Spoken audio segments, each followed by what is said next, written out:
मुझे तो पहले ही पता था, अपनी माँ के पास एक बार चला जाए तो उठने का नाम नहीं लेता, वहीं बैठ जाता है।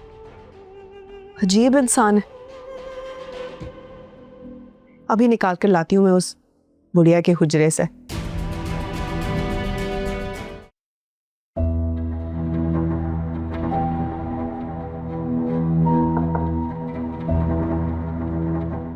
अरे बेटा आओ आओ। अस्सलाम वालेकुम।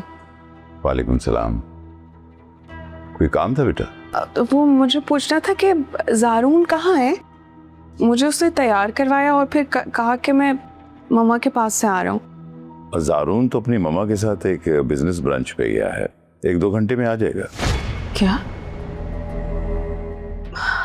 उन्होंने मुझे तैयार करा के बिठाया था, मैं तो कब से उनका वेट कर रही थी। हाँ सॉरी, शायद जल्दी में निकला हो वो, तो हो सकता है वापसी में आके तुम्हें साथ ले जाए।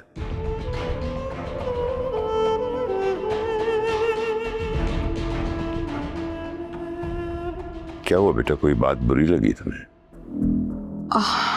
अरे नहीं अंकल, आपकी कोई बात बुरी नहीं लगी, बल्कि एक वाहिद आप ही हैं जो मुझे इस घर की बहू और एक इंसान समझते हैं और मुझसे इतने अच्छे लहजे में बात करते हैं। नहीं नहीं, ऐसी बात नहीं है, तुम्हें सब प्यार करते हैं। मुझसे कोई प्यार नहीं करता अंकल।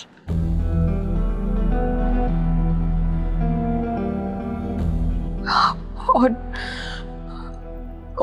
पता है, आंटी मुझे बात बात पे धमकियां देती हैं। वो कहती हैं कि मैं तुम्हें इस घर से निकाल दूंगी और ज़ारून की दूसरी शादी करवा दूंगी। नहीं नहीं बेटा, ऐसी कोई बात नहीं। ऐसी ही बात है अंकल। ना वो मुझे ज़ारून के साथ बैठने देती हैं और ना ही हमें इकट्ठे बाहर जाने देती हैं। ठीक है, माना कि मैं एक गरीब घर की लड़की हूँ, लेकिन हूँ तो इंसान ना, मेरा भी दिल है। मैंने किसी के साथ कुछ गलत नहीं किया। मैं भी ज़ारून के लिए अपनी फैमिली को छोड़ के आई हूँ। मेरा भी ज़ारून के अलावा कोई नहीं है। ठीक कह रही हो बेटा। तो फिर मेरे साथ ऐसा सलूक क्यों है अंकल?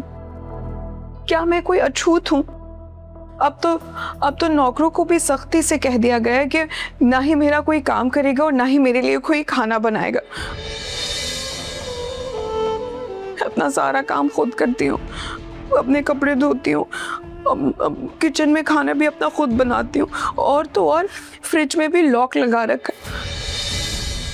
जिस दिन ज़ारून बाहर से खाना खाकर आते ना, उस दिन मुझे भूखा सोना पड़ता है। तो गलत है ना? हाँ, ऐसा तो नहीं होना चाहिए, लेकिन बेटा तुम जानती हो मैं तो बीमार होके बेड पे पड़ा हूं।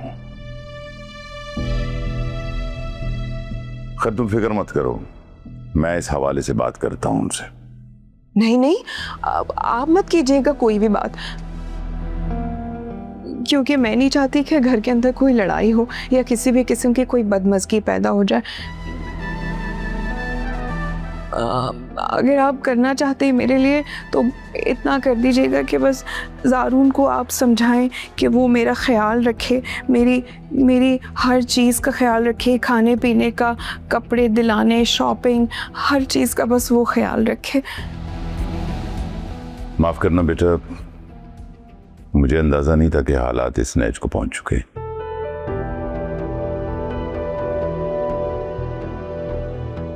खैर मैं बात करता हूं उनसे। तुम ऐसा करो कि इस हाथ वाले रूम में ड्रॉ में मेरी चेक बुक पड़ी है, वो ले आओ, वो रकम मैं तुम्हें दे देता हूं, तुम अपने अकाउंट में ट्रांसफर कर देना। हाय अल्लाह अंकल जी, आप शायद मेरी बातों को गलत समझे। मैं यहाँ कोई आपसे पैसे मांगने नहीं आई थी। तौबा तौबा, बिल्कुल ऐसा मेरा मतलब नहीं था। मैंने तो बस यहाँ के अपने दिल की बात आपसे कर दी, क्योंकि इस पूरे घर में एक वाहिद आप हैं जो मेरा ख्याल रखते हैं, मुझे समझते हैं, बहुओं की तरह मुझे इज्जत देते हैं, और मेरा कोई मतलब नहीं था। पैसे तो हैं मेरे पास। बेटा मेरी तरफ से ये अपना गिफ्ट समझ लेना, ठीक है? तुम इनकार करके मेरा दिल दुखा रही हो। लेकिन अंकल बड़ों से जिद नहीं करते। चेक बुक ले आओ। कहाँ रखी है? मेरे ख्याल दराज में होगी बाहर।